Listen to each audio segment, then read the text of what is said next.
बेईमानी टाइप के डिसऑनेस्ट लोग वो होते हैं जो सामने भाई भाई बोलते हैं और पीछे नाइफ नाइफ मारते हैं। इनका हॉनेस्टी सिर्फ व्हाट्सएप स्टेटस तक लिमिटेड होता है। फेस पर स्माइल, दिल में मिलता है ऑयल ऑयल। ये लोग ट्रुथ के ऐसा ट्विस्ट करते हैं जैसे मैगी 2 मिनट में रेडी नहीं होती, पर हाँ 2 सेकंड में ये लोग झूठ रेडी कर देते हैं। बेईमानी डिसऑनेस्ट लोग का ट्रस्ट इतना लेवल वीक होता है कि अगर उनसे टाइम भी पूछ लो तो उनकी वॉच भी टाइम झूठ बोलेगी। ये वो लोग हैं जो गिरगिट को भी पीछे छोड़े हैं। गिरगिट जितना फास्ट कलर चेंज करता है ये उससे भी आगे बढ़ चुके हैं और लॉयल्टी ने उनके लिए फॉर्जन लैंग्वेज बन चुकी है और इनका favourite spot back stepping marathon बन चुकी है। और जब पकड़े जाते हैं बस एक ही डायलॉग रेडी रहती है, मैं तो मजाक कर रहा था। भाई तू मजाक नहीं, वार्निंग साइन दे रहा था। Be aware of fake human. तो गाइस हमें ऐसा लगता है कि बेईमान लोग हमेशा खुश रहते हैं और इन्हें कभी भी ऊपर वाले से पनिशमेंट नहीं मिलेगी। तो ठहरो दोस्तों, मिलेगी। उन्हें अपना जरूर कर्मा भुगतना पड़ेगा। हाँ, माना कि वो आज खुश है लेकिन कल के दिन वो बिल्कुल भी खुश नहीं रहेंगे। उन्हें तकलीफ मिलेगी। जो तकलीफ उन्होंने आपको दिया है ऑफ कोर्स उन्हें भी वो तकलीफ देगा ऊपर वाला। तो चलो मैं आपको एक कहानी सुनाती हूँ जो बेईमानी की रिलेटेड है। एक राजा था और उसके 3 मंत्री थे और उसने तीनों मंत्री को अपना फाइनेंशियल डिपार्टमेंट हैंडल करने दिया गया था। लेकिन धीरे धीरे उन फाइनेंशियल में थोड़ी गड़बड़ घोटाला दिख पड़ी राजा को। अब राजा सोच में पड़ गया कि कोई ना कोई इन तीनों में से एक लाख बेईमान है और इन्हें मुझे सबक सिखाना है। तो राजा ने प्लान किया और प्लान करके सिपाहियों को अपने ऑर्डर दिया कि वो तीनों मंत्री को अपने दरबार में पेश करो। एंड वो तीनों उसके दरबार में आ गए थे और इधर पे राजा उन्हें ऑर्डर देता है और कहता है, मुझे 1 महीने के खाने के लिए फल लेकर आना घने काले जंगल में।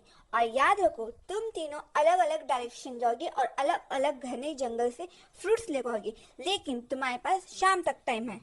और वो तीनों सिपाही निकल पड़ते हैं घने और काले जंगल में राजा के लिए फल लेकर आने के लिए, वो भी 1 महीने के लिए खाने के लिए। और उन तीनों मंत्रियों का नाम होता है चिंटू, पिंटू एंड मिंटू। तो जब चिंटू जाके पहुंचता है काले घने जंगल में, वो अच्छे अच्छे फल तोड़ लेता है पेड़ से मेहनत और मुशक्कत करके। वो चढ़ता है झाड़ों पे और फल लेता है एंड वो फिर अपने बैग में डालता है। फिर से चढ़ता है, फल लेता है और बैग में डाल लेता है। वो काफी थक भी चुका था और चिंटू काफी ईमानदार था। और दूसरी तरफ हम देखते हैं पिंटू। पिंटू काफी चालाक और होशियार था। पिंटू ऐसे फल लेता है जो नीचे जमीन पे गिरे हुए थे और वो काफी सड़े भी हुए थे, थोड़े अच्छे थे। और उन थैलों में वो पत्ता भी डाल देता है और मन ही मन में कहता है, राजा को क्या ही पता चलेगा, मैं कह दूंगा कि 1 महीने में आपने रखा था इस थैले में, इसीलिए तो वो इतने खराब हो गए। वो ज्यादा मेहनत नहीं करता, ना ही पेड़ के ऊपर चढ़ता है ना ही नीचे उतरता है, जो नीचे गिरा होता है वही उठा लेता है। और हम तीसरी तरफ मिंत्रू को देखते हैं। मिंत्रू काफी बेईमान था। इसने तो थैला भरने के लिए पत्थर ही डाल दिया था और मन ही मन में ये सोच रहा था कि ये सारा इल्जाम मैं सिपाही पर डालूंगा और कहीं लगूंगा कि मैं तो फल लेकर आया था, लेकिन इन लोगों ने चोरी की और इसके अंदर पत्थर आ गए। इसने ये प्लानिंग भी की थी। और जैसे कि शाम हो रही थी तो इन तीनों मंत्रियों ने वापस राजा के महल पहुंच गए और यहाँ पे आ गया एक बड़ा ट्विस्ट। और राजा ने सिपाहियों को आदेश दिया कि इन थैलों के साथ तीनों मंत्रियों को भी अलग अलग जेल में डालो। और राजा ने कहा, जो तुमने लेकर आए हो वो तुम ही खाना पड़ेगा 1 महीने के लिए। तो हम देखते हैं जो पहला मंत्री था चिंटू, तो फल उसने तोड़े थे, आराम से खाता है, पीता है और मजे करता है। और दूसरा मंत्री पिंटू, वो सड़े हुए फल खा के काफी बीमार पड़ गया था। और यहाँ पे तीसरा मंत्री मिंटू कुछ ना खा के मर गया। तो हमें इस कहानी से ये सीख मिलती है, जैसी करनी वैसी भरनी। बेईमानी से टेम्पररी एडवांटेज ऑफ कोर्स मिलता है पर परमानेंट डैमेज भी वही करता है।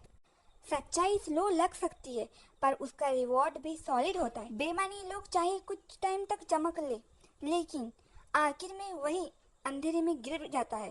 तो गाइस आज की वीडियो में बस इतना ही। अगर आपको मेरा वीडियो पसंद आया प्लीज़ लाइक कीजिए, शेयर कीजिए and don't forget to subscribe.